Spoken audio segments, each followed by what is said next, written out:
Guys, I'm so sorry. I said I wasn't going to do this, but the tea that keeps on coming out of this case is so. Every time I breathe, I'm getting fresh tea. Getting fresh tea. I just wanted to focus specifically on Lebec. If you guys remember, I told you guys that Sophie Chandauka, through the Financial Times interview, gave a consultancy firm called Lebec Consultancy £600,000 or dollars to consult on Centibelli.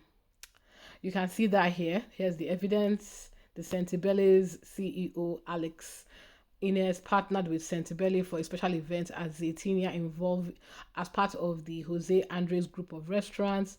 The night focused on addressing health, wealth inequity, climate challenges that affect the youth in Southern Africa, offering insights into how we can support the next generation with opportunities and implement actionable strategy. Let me see if we get anything from this video.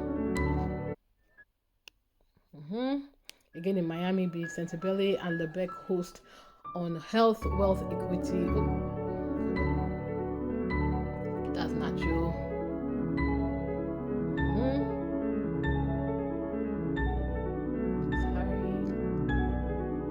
Probably the CEO of the Lebec. I have a profile on her. So this is a well understood and recognized consultancy, sorry, partnership. This took place, I believe, last year. Great. And I believe this was probably around the time. I'm pretty sure that the reason when they were all here kicking together, I don't think they knew that she had spent or she was about to spend £600,000 on this consultancy for all this, for this invite. So let's look at the profile of Alex Lebec. Now, I want to be clear. I'm not attacking Alex Lebec. She did her job.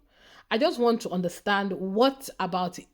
Let me understand why she went with this particular consultancy.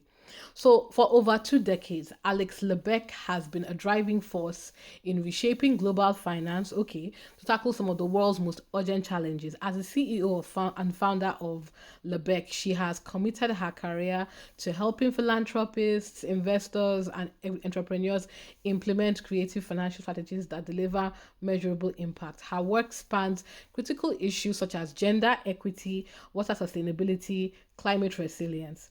Before I go further, what has this got to do with AIDS?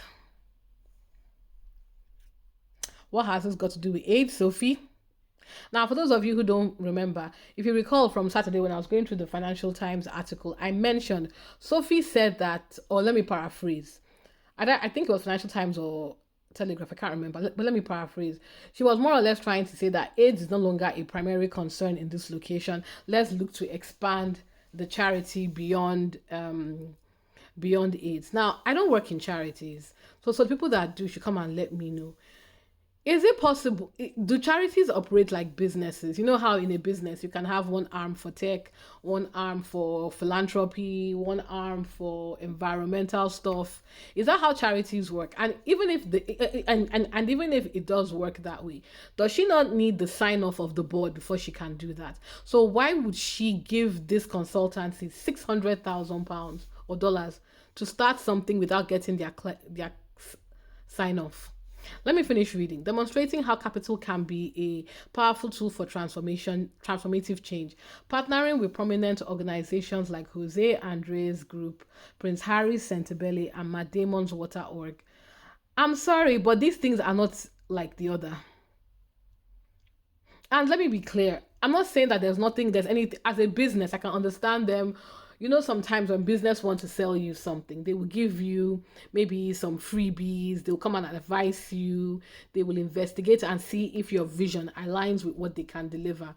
So it's very interesting to me that a 600,000 bill came out of what exactly? What exactly did they give Centibelli that was worth 600,000? Because I haven't seen anything that says exactly what Alex started doing that earned that type of a pay grade. Now let me see if there's anything here worth noticing very quickly. Because she worked in World Bank. Okay, I'll post the link in the description. You guys feel free to read it yourself. I'll quickly see that and I'll move on to the next page. As an investor, as an advisor and investor, how do you evaluate the financial sustainability and scalability of social enterprise business models? What are the key factors you look for when assessing long-term viability of these ventures? Alex Lebec. When I evaluate different ventures and companies, whether they are for or no profit, there are three things I really look for. One, I look for clear, measurable value creation and impact. What problem are we solving? Is this addressing a demand no one else is? And how is this entrepreneur organization uniquely positioned to address it? I come back to my original question. What has this got to do with Sentebelli? I mean, again, I can understand her looking at their books, asking these questions, but is it worth $600,000? Is that, hey, I don't work with the consultants. I know that people say the McKinleys and the KPMGs and the Accentures, they drive a hefty bill just to come and barely solve a problem. If this is how consultancies work, then Jesus. Because 600,000, nobody is, and I think what the press should be doing, since they care so much about this. Sorry, I'm being sarcastic. They don't care. I haven't seen anything about this. It's just the squad exposing everybody. What people should be asking now is, does Sophie have the pack they gave her? Because what sometimes these consultancies will do, and since they charged her, I imagine they would have given her something. What can we measure from that's worth this 600,000? I'm very keen to understand that. So now we've answered the question. We know who Alex Lebec is. Why are we talking about this woman, you ask? I will tell you. Let me tell you why. Let's read together, guys. Lebec Consultancy, the firm that was heavily involved in steering Sentebelli to evolve from a charity organization into a social enterprise, has now deleted its official Instagram account. 5 months ago, Alex Lebec, who's the CEO of Lebec, wrote this in her LinkedIn. Over the past year, our team, Lebec, has been honored to support Sentebelli's strategic growth as it evolved from social enterprise into a social enterprise with lean, efficient business model and scales its impact in South Africa. So why are they deleting? So clearly she hired them. Let me see if I can read some of this. Okay. Can't see anything.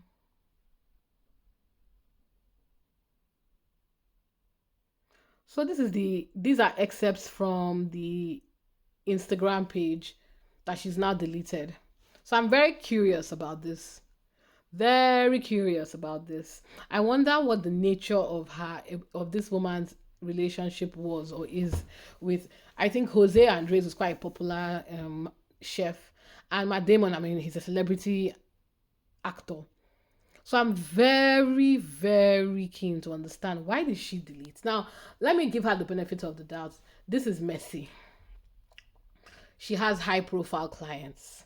Knowing people in the squad, knowing journalists, they would have started going through all the company's social media to find any information that they can use to, make the story bigger than it is. So let me play devil's advocate for this woman. It's very possible to protect herself, her business, and her clients. She decided to leave social media.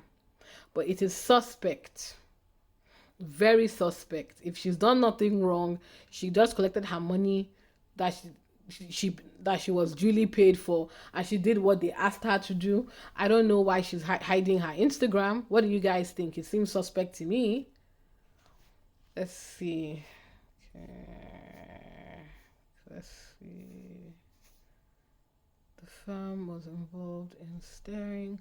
Oh, I want other thing from Gloan Lee.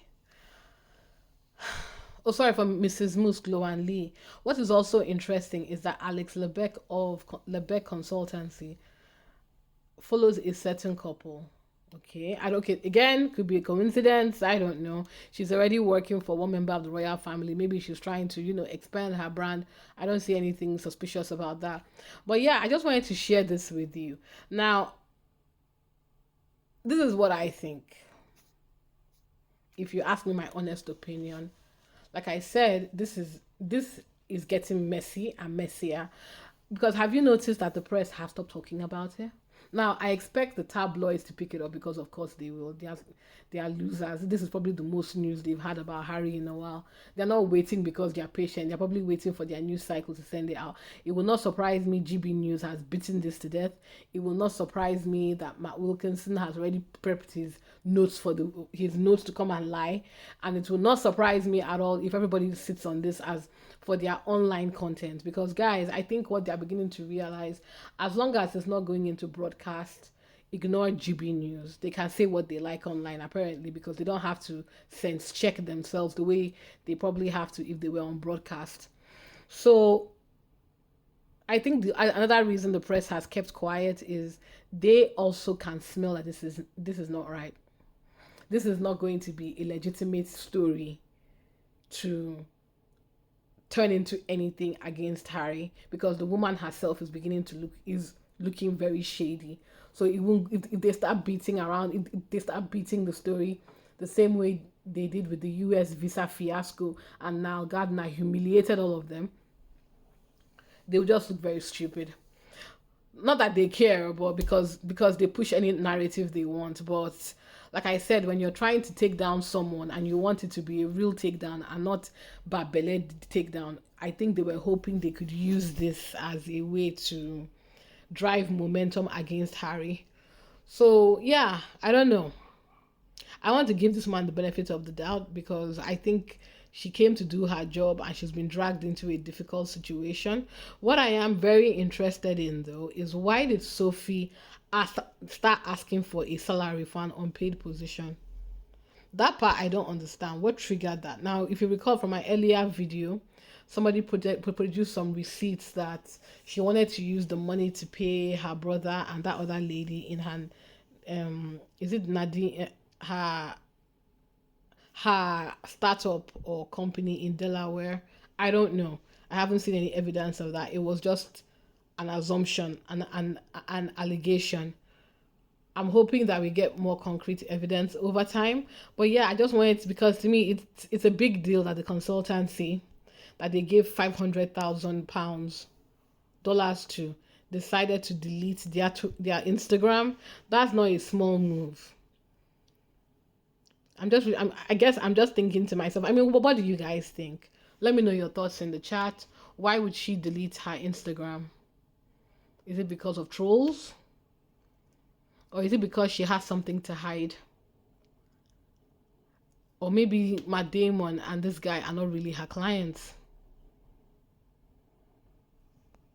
Interesting. Let me do one last thing and check her website. I was going to, but I thought, is it worth it? Let me see.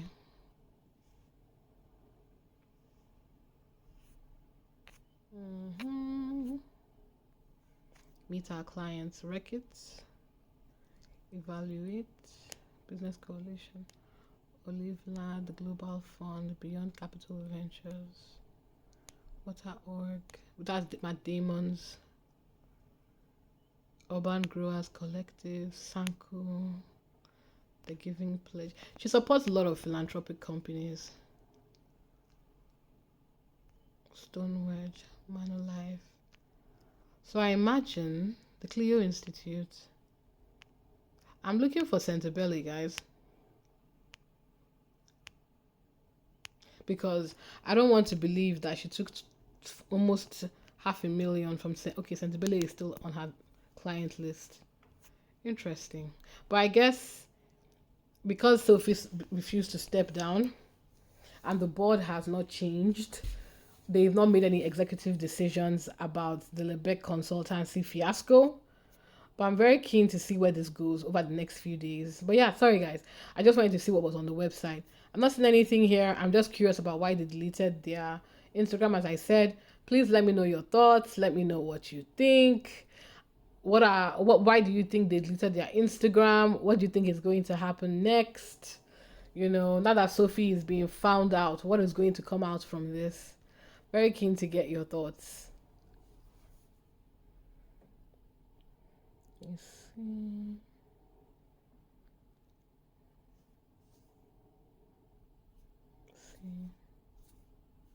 Cool. Thank you guys. Yeah, have a good one. And yeah, please feel free to let me know your thoughts. Take care.